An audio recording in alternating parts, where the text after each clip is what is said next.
मृत्यु के बाद क्या होता है? मृत्यु के बाद आत्मा कितनी अवधि में दूसरा शरीर धारण करती है? मरने के बाद आत्मा कितने दिन घर में रहती है? मृत्यु के बाद आखिर होता क्या है?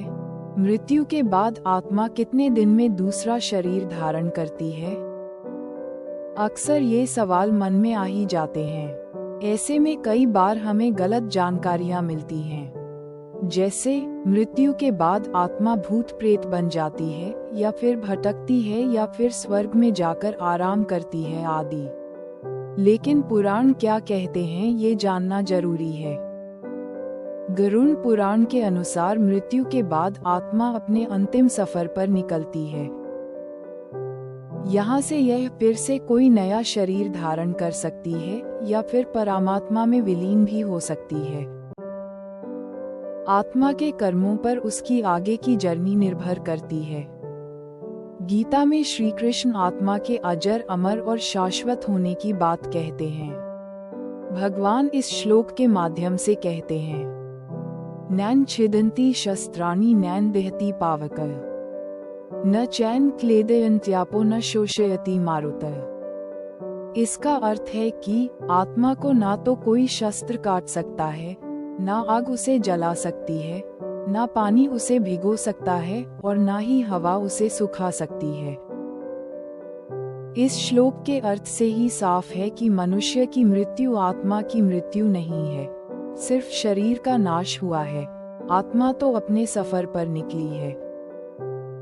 अब सवाल उठता है कि अगर एक शरीर से निकलकर आत्मा अपने सफर पर निकल गई है तो वो जाएगी कहाँ?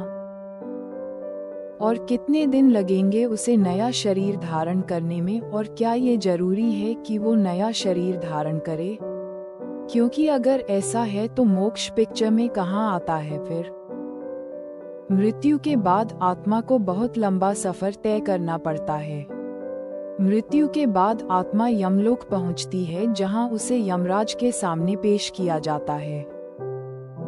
ऐसा कहा जाता है कि इस यात्रा में आत्मा को लगभग 86,000 योजन की दूरी तय करनी पड़ती है। इसके बाद कर्मों के हिसाब से आत्मा की ये 86,000 योजन की दूरी तय होती है। कर्म अच्छे तो यमलोक पहुंचने में किसी तरह की प्रताड़ना नहीं होती, और अगर कर्म बुरे तो कहा जाता है कि आत्मा को कष्ट पहुंचाया जाता है। कर्मों के अनुसार मिलता है पुनर्जन्म। गरुड़ पुराण में उल्लेख मिलता है कि मनुष्य के द्वारा किए गए कर्म ही उसकी आत्मा के सफर को तय करते हैं। आपको ईश्वर ने एक हार्डवेयर दे दिया जिसे शरीर कहते हैं। इसमें सॉफ्टवेयर है आपकी आत्मा। आप इस हार्डवेयर के जरिए जो भी इस सॉफ्टवेयर में फीड कर रहे हैं, वही इस सॉफ्टवेयर की नियति तय करेगा। आप अच्छे कार्य कर रहे हैं तो आत्मा जन्म मृत्यु के बंधनों से मुक्त हो जाएगी, लेकिन इसमें भी कई नियम हैं, क्योंकि मनुष्य जब तक अपने पूर्व जन्मों के कर्म के बंधन से मुक्त नहीं हो जाता, मोक्ष नहीं मिलता। जिन लोगों को लगता है कि अगला जन्म ही नहीं है, वो बिना सोचे समझे, जांचे परखे कर्म किए चले जाते हैं। उन्हें पता भी होता है कि वो बुरे कर्म कर रहे हैं, तब भी वह इसे जारी रखते हैं। ऐसे ही लोगों का पुनर्जन्म होता है और उनकी आत्मा फिर से पृथ्वी लोक पर मनुष्य के रूप में जन्म लेकर उन बुरे कर्मों का फल भुगतती है।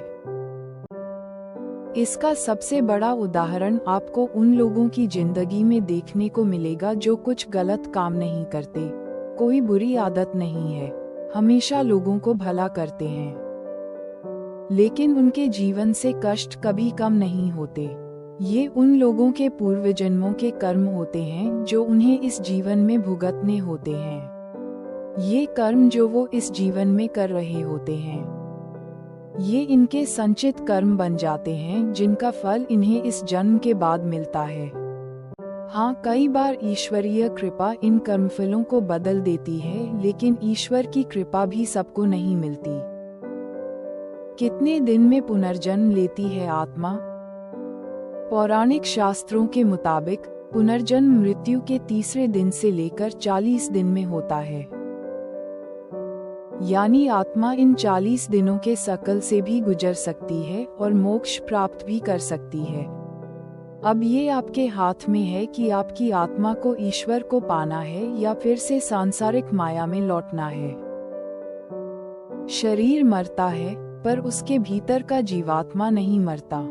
शरीर के मृत्यु के बाद आत्मा या जीवात्मा शरीर से अलग होता है, फिर भी उसके भीतर एक छाया शरीर मौजूद रहता है। इसलिए वह अपने मृत शरीर के आसपास ही मंडराता रहता है और अपने ही मृत शरीर को देखता रहता है। वह उस शरीर में पुनः प्रवेश नहीं कर सकता, पर 70-80 साल उस शरीर में रह चुका होता है। इसलिए शरीर के मोह के कारण अपने ही मृत शरीर को देखते रहता है, जैसे कि वह अन्य किसी और के शरीर को देखता हो, और इसलिए कभी कभी तुरंत शरीर को छोड़कर नहीं जाता। कभी कभी तो उसे विश्वास ही नहीं होता कि उसकी मृत्यु हुई है। शरीर की मृत्यु के बाद जब उसे दाह संस्कार के लिए ले जाते हैं, तो वह भी पीछे पीछे अपने ही अर्थी के साथ साथ शमशान तक चला जाता है। अपने ही शरीर को जलता हुआ देखकर उसका भ्रम टूट जाता है। तब कोई आत्माएं दाह संस्कार करने पर अपने आगे की यात्रा पर निकल पड़ती है, और इसलिए शरीर को गाड़ने की जगह उसका दाह संस्कार किया जाता है, और उसके लिए दाह संस्कार करना ही सही होता है। शरीर के मृत्यु के बाद भी कुछ जीवात्माओं का उसके अपने परिवारजनों से मोह बना रहता है। उस मोह के कारण कुछ आत्माओं को आगे की यात्रा पर निकल पड़ने में थोड़ा समय लगता है। कुछ आत्माएं मृत्यु के तुरंत बाद नया गर्भ खोज लेती है, कुछ 13 दिन तक घर में रहती है, कुछ 1 वर्ष या उससे भी अधिक समय तक घर में या आसपास रह सकती हैं।